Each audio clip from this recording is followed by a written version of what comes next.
kehidupan yang Allah tabaraka wa taala puji, wa man ahsanu qawlan mimman da'a ila Allah wa amilan shalihan wa qala innani minal muslimin. Dan siapakah yang lebih baik ucapannya daripada orang-orang yang menyeru di jalan Allah Subhanahu wa taala dan yang beramal soleh, dan yang mereka mengatakan sesungguhnya aku termasuk orang-orang yang berserah diri. Jadi dakwah ini pekerjaan utama bagi seorang mukmin, seorang muslim. Sebagian di antara kita mengatakan nahnu du'at qabla kulli syai', bahwa kami ini adalah para dai, orang-orang yang menyeru di jalan Allah Subhanahu wa taala sebelum memulai segala sesuatunya. Ya. Karena faham hakikat jalan dakwah ini adalah jalan yang ditempuh oleh Rasul sallallahu alaihi wasallam dan orang-orang yang beriman bersamanya. Dakwah bukan jalan yang lempang, bukan jalan yang lurus, bukan jalan yang penuh dengan wewangian, yang penuh dengan rimbunnya bunga-bunga yang harum yang menyertai kehidupan sang dai. Tetapi dakwah ketika dia berjalan di atas manhaj sunnah, di atas manhaj yang dijalankan oleh Rasulullah sallallahu alaihi wasallam, adalah dakwah yang penuh dengan aral melintang, yang penuh dengan duri, yang penuh dengan paku, yang penuh berbagai macam dengan cobaan. Ini yang harus dilalui oleh seorang dai. Karena akhir perjalanan dakwah itu adalah jannahnya Allah tabaraka wa taala. Ala inna syir'atallahi ghaliyan, ala inna syir'atallahi al-jannah. Ingatlah sesungguhnya perdagangan Allah itu mahal. Ingatlah sesungguhnya perdagangan Allah itu adalah surga, kata Nabi. Perdagangan Allah yang mahal itu bernama surga. Barang mahal tentu akan dibeli dengan segenap kemampuan, apapun yang bisa kita miliki akan kita bayar, karena memang harganya mahal, karena di sanalah surga dengan segala keindahannya Allah berikan hanya untuk mereka yang bisa bersabar, mereka yang siap membeli surga dengan keringatnya, dengan darahnya, dengan nyawanya, dengan hartanya yang terbaik. Ya. Sehingga itu Pak, ujian digoncang hatinya dengan makar-makar para musuh-musuh Allah dan Rasulnya. Ulama-ulama kita, orang-orang yang soleh, dari masa ke masa selalu menjadi perburuan para penguasa yang tidak menghendaki kebenaran itu keluar dari lisan para ulama. Kalaupun mereka membangkang menjadi ulama yang tidak bisa diatur oleh mereka, ditangkapi mereka. Tapi Masya Allah, di penjara justru Allah tabaraka wa ta'ala memberikan para ulama ini kemuliaan.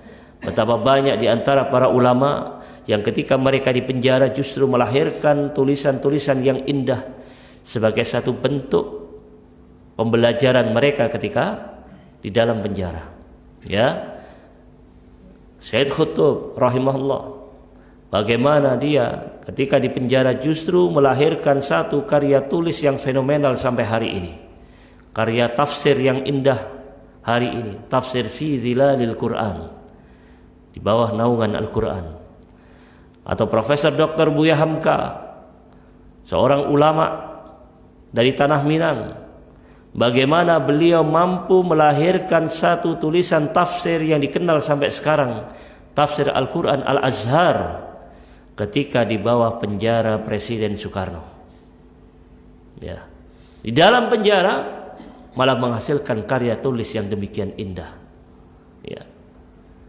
Mereka di penjara tidak mendapati satu kehidupan yang sesak bagi dirinya, tetapi justru sebagaimana yang diungkapkan oleh Syekhul Islam Ibnu Taimiyah rahimahullah, di dalam salah satu kalimatnya beliau mengatakan, madza tasna'u nabi, apa yang diinginkan oleh para musuh itu kepadaku, in qutiltu syahadatan, jika mereka membunuhku maka itu adalah syahid bagiku, wa in sajani khalwatan, dan jika mereka membunuhku maka itu adalah bentuk khalwah, sebagai satu bentuk aku disendirikan, diasingkan untuk semakin bermunajat kepada Allah Subhanahu wa taala. Wa inna fasiyahatan, dan jika mereka mengusirku dari negeri ini maka itu adalah siyahah, perjalanan wisata saya ke bumi Allah lainnya. Diusir dari Indonesia, tinggal di Saudi, bumi Allah lainnya, wisata gratis. Ya. bisa berpindah-pindah. Lihat, Rasulullah terusir bersama para sahabat dari Makkahul Mukarramah. Allah berikan mereka kemuliaan, mereka bisa tinggal di Habasyah, di Afrika, gratis, dijamin oleh Raja Najasyi yang Nasrani, dan kemudian bisa terdakwai oleh Ja'far bin Abi Thalib, dan kemudian Raja Najasyi masuk Islam di tengah masyarakatnya yang Nasrani. Dijamin kehidupan kaum muslimin walaupun mereka terusir dari negerinya. Atau bagaimana Nabi SAW dan para sahabat lainnya menjadikan Madinatul Munawwarah sebagai mahjar, sebagai bumi hijrah mereka. Terusir, Allah sediakan Madinah. Sahabat Ansar siap menyambut mereka, para muhajirin dan Rasulullah SAW. Ini kemuliaan sekali lagi. Tidak ada sesuatu yang patut disesalkan ketika sang dai istiqomah di jalannya, hatta dalam kondisi apapun, terpenjara, dia memahami hakikat penjara itu adalah khalwah. Semakin dia didekatkan kepada Allah Subhanahu wa taala. Berapa banyak cerita-cerita para aktivis Islam, para dai-dai ketika mereka di penjara bertahun-tahun, justru penjara itu menjadi madrasah ibtila, sekolah ujian bagi mereka. Bagaimana mereka semakin banyak hafid Quran, ya. Bagaimana mereka semakin tekun untuk qiyamul lail, ya. Mendakwai para narapidana kasus-kasus kriminal, dan mereka menjadi tobat, ya.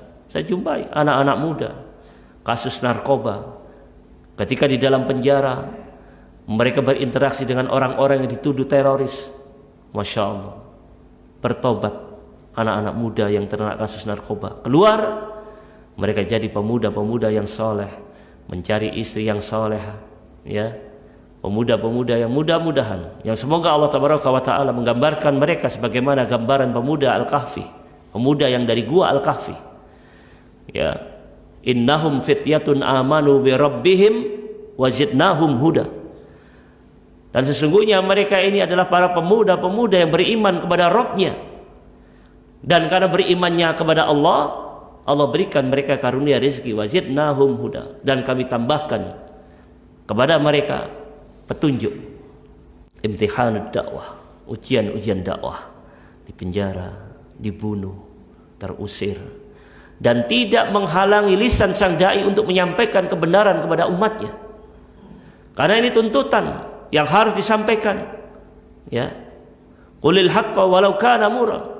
Katakanlah kebenaran itu walaupun terasa pahit, walaupun dengan itu dia harus menghadapi satu resiko yang besar. Ketika menyampaikan kebenaran, sang dai mungkin akan ditangkap, sang dai mungkin akan dipenjara, sang dai mungkin akan berhadapan dengan regu tembak, mungkin dia akan disuntik mati, mungkin dia akan menghadapi tiang gantungan, mungkin keluarganya akan diteror, mungkin dia akan berpisah dengan anak istrinya dalam proses hijrahnya. Ya Allah, ini sekali lagi, ayolah khatal iman, na'azakumullah, perjalanan sekali lagi yang demikian berat, ujian di dalam dakwah ini, yang kita minta dari Allah Subhanahu wa Ta'ala adalah sikap istiqomah, sikap ajak, sikap tetap terus istimrar, melanjutkan amal-amal ini walaupun demikian besar ujian itu akan menimpa dirinya. Bersabar, ini kunci. Am hasibtum an tadkhulul jannah wa lamma ya'lamillahu alladhina jahadu minkum wa ya'lamas sabirin. Apakah kalian mengira akan masuk surga padahal belum nampak bagi Allah di antara kalian orang-orang yang sabar dan orang-orang yang berjihad di jalan Allah. Jihad dan sabar, dua sisi mata uang yang tidak bisa dipisahkan. Lihat, ketika seseorang tidak bisa bersabar di atas jalan dakwah, maka jangan berharap dia akan menjadi orang-orang yang sukses dengan jihadnya ketika di ma'rakah, ketika di medan tempur. Dakwah ini adalah ujian sebelum dia melangkahkan kaki ke medan jihad.